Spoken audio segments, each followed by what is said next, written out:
Sunod nga, gusto ko kaon. Praise the Lord. Pero karong rasa, nagpasalamat ko sa Ginoo. Kung nakita ninyo gay na, ang atong Ginoo buhi gyud ang atong Ginoo ginagaran. Amen. Eh kung kamo siguro putano ridakon gyud na. Pero tanawa.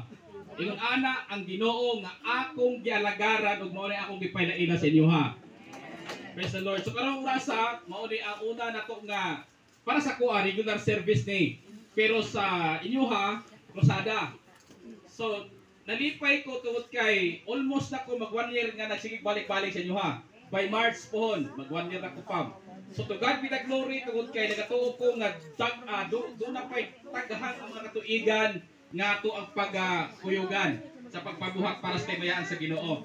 O bao ni ang una ninyo dinhi nga pagdawat sa tuig 2025. So gusto ko makadungog karong rasa, gusto ko makadungog pam sa inyo ha. Kaya ko manggod. Wala ko kapalong na unsa na mo. Muna gusto ko makadungog. Gikan sa inyo ha kung giunsa mo pagbag-o o pag-ayos sa Ginoo. Kaya ako daghan kay ko nadungog nga mga tao nga nagipang-ayos sa Ginoo through cellphone. Through sa online ministry nako nga basta daghan. Daghan yun. Wala gusto na ako nga makadungog sa inyo ha. Kanang kung giunsa pod mo pag-ayos sa Ginoo sa inyong balatian, kanang bitong wala gyud baliki ba? Wala gyud baliki. So pwede ba ko mo request og voluntarily kung kinsa imo testimony? Duha ko pa ngayon katong giayos sa balatian o gibag-o sa Ginoo ang kinabuhi o ang ilang panginabuhian. Amen. Katuo ko na ikulbaan na ni sila ba? Ikulbaan na ni sila sabi ko na mo tindog diri karon. Ako imo tawag. Wala di ko balibad. Sige.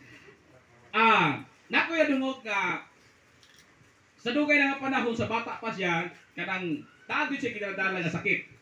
Pero by the grace of God, nagatuo ko nga wala na gibalikan. No? Base po sa testimony sa iyang mama nga wala na gid siya baliki. So, gusto na ko madungog ang testimony ni Precious. Pwede ba natin ihatag at testimony para nila? Gusto ko nga makadungog mo. Gusto ko makadungog. Gusto ko na ko nga makadungog ang Ginoo. May hapon sa tuwang tanan no, dalagan kaya na tubuhi nga Dios o dili na ko kawangon nakahigayunan nga ika-share dan sa inyo ha. Dino ditong gikaingon ni pastor nga salamat ug akong salamat sa tumbuhi nga Dios nga mao'y naginusara og pinaka the best nga doktor sa akong kinabuhi mao gid atong Ginoo. Nga din pa man kani share na lang po di siya at the same time. Una-una gyud kay di ba dito na ngadto mi dito sa Bawing.